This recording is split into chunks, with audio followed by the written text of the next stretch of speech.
This channel does not promote any violent, harmful, or illegal activities. All content provided by this channel is meant for an educational purpose only. Mamata Banerjee ৩৫,০০০ হিন্দুর নাম চাকরি দিতে পারেন না, অন্য রাজ্যে গেছে, নাম কাটতে পারেন এবং আশ্চর্য হয়ে যাবেন তৃণমূল যে ৩৫,০০০ মাইগ্রেন্ট লেবারের অবজেকশন দিয়েছে 100% হিন্দু,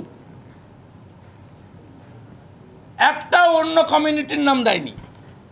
ভাবতে পারেন এদের মাইন্ডসেটটা কোন জায়গায় গেছে।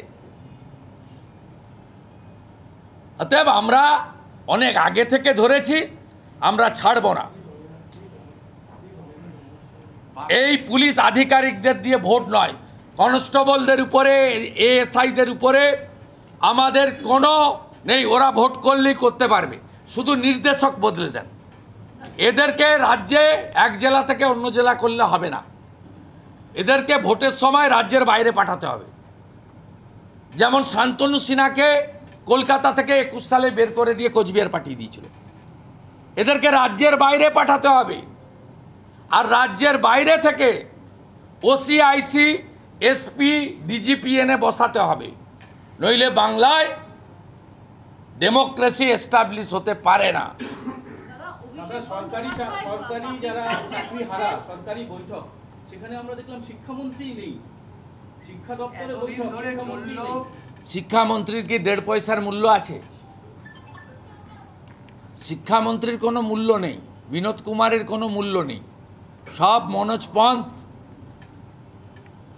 আলাপন বন্দ্যোপাধ্যায় আর মমতা ব্যানার্জি করছে। আপনারা খবরই রাখেন না, কোনো 1.5 পয়সার মূল্য আছে? পরিবহন ধর্মঘট হওয়ার কথা, পরিবহন মালিকরা মিটিং করলো মনোজ বার্মার সঙ্গে, বেরিয়ে এসে বলল নগরপাল কথা দিয়েছে, পরিবহন সচিব কথা দিয়েছে। এই রাজ্যে কোনো মন্ত্রীর কোনো মূল্য আছে? আমার থেকে তো আপনাদের বেশি অভিজ্ঞতা নেই। 1.5 পয়সা মূল্য নেই ভৃত্য বসুর। ভৃত্য বসু, ওর নাম তো বদলে গেছে, ভৃত্য বসু হয়ে গেছে। ভৃত্য বসুর 1.5 পয়সা মূল্য নেই। আজকে বাঁকুড়াতে একটা টিম বাড়ি বাড়ি গিয়ে তথ্য সংগ্রহ করছিল, পুলিশ তাদের ধরেছে। কি কারণে তথ্য সংগ্রহ করছে এটা নিয়ে ইতিমধ্যেই বাঁকুড়াতে একটা মানে রীতিমতো সতর্ক করছে যে এদেরকে কুচক্রী বলছে তৃণমূল, যে এদের ফাঁদে পা দেবেন না। সে আমি খোঁজ নিয়ে বলতে হবে, কিন্তু নির্বাচন এলে জাতীয় সমস্ত সার্ভে সংস্থা, বিশেষ করে আপনারা মিডিয়ারা, আপনারাই তো সার্ভে করান। প্রকৃত কে করছে, কোথায় করছে এটা জানতে হবে। এটা আইপ্যাকের লোক কিনা, আইপ্যাকের লোক অবশ্য হলে পুলিশ ধরতো না, নিশ্চয়ই আইপ্যাকের লোক নয়। এরা বাড়ি বাড়ি শৌচাগারের টাকাটা পায়খানাও খেয়ে ফেলেছে কিনা, দেখতে গেছিল কিনা সেটাও দেখতে হবে। দাদা, অভিষেক বন্দ্যোপাধ্যায় বলছে পাকিস্তানকে পাগলা কুকুর, ওদিকে ববি হাকিম বলছেন যে মিনি পাকিস্তান। আদতে কোনটা ঠিক, কোনটা সত্যি?